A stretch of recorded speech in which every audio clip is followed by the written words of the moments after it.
I'm going to dig this polytunnel over. It's really, really dry, and I watered it yesterday, absolutely flooded it, but it's still dry. So whenever you're digging inside a polytunnel, don't be frightened to give it a good water first, because I ain't breathing in the dust. So I'm just going to give that a good soak in.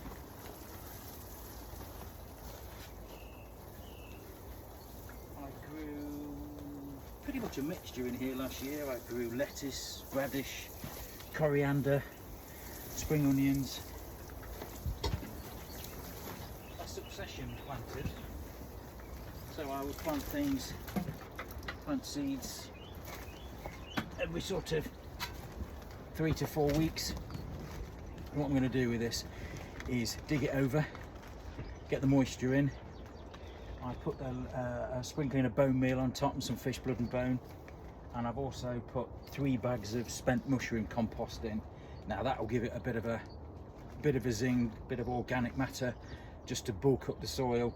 I don't want it to drain away too quick. I want it to hold on to the nutrient, but I also want it to retain moisture but also drain. It's getting the balance right. So I've started this bit here. I'm just going to dig this. I love digging. Make sure you go down and always turn it back in. Always go down and mound it up. Now, the old saying is, if somebody says to you, or my old boss said, dig it a spit depth, lad. That's a spit. So from there to there is a spit. Okay. Make sure you get down. You see, that's still quite dry, look. Look at that. I don't really want to be. Make sure you, if you see any perennial weed, any roots, any dandelion roots, any convolvulus roots, make sure you pull them out. We don't want them.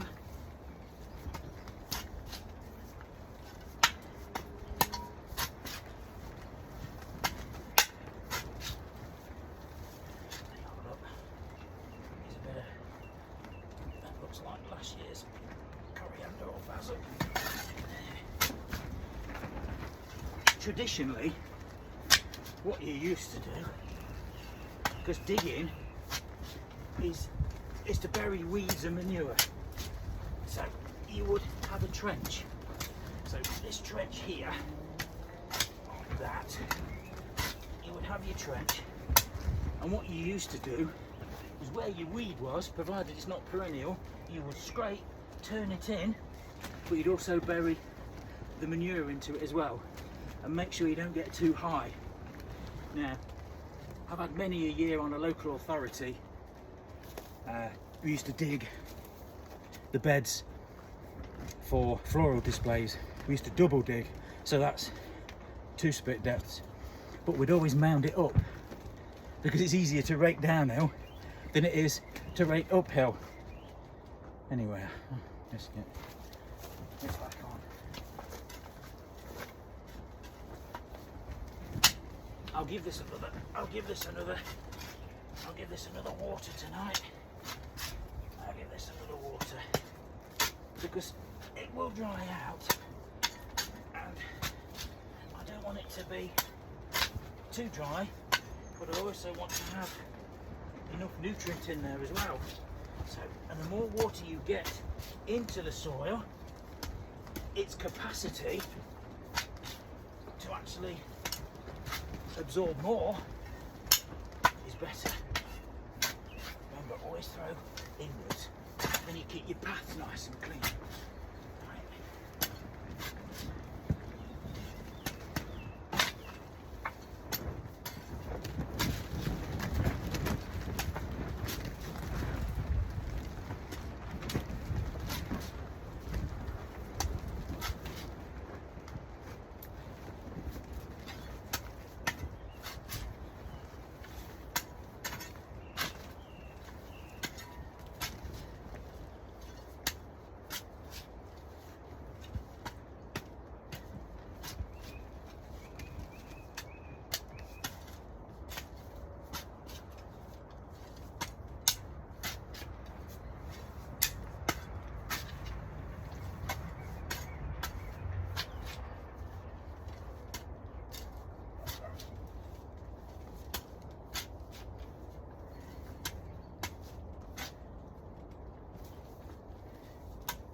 do. Just going to give that another water.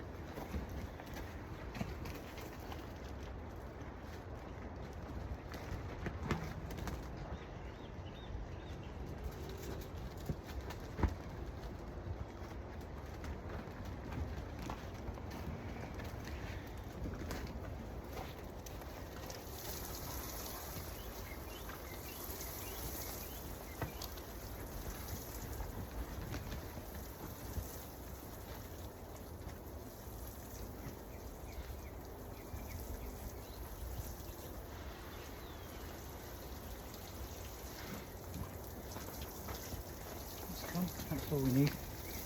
Don't need any more. That's lovely. That's lovely.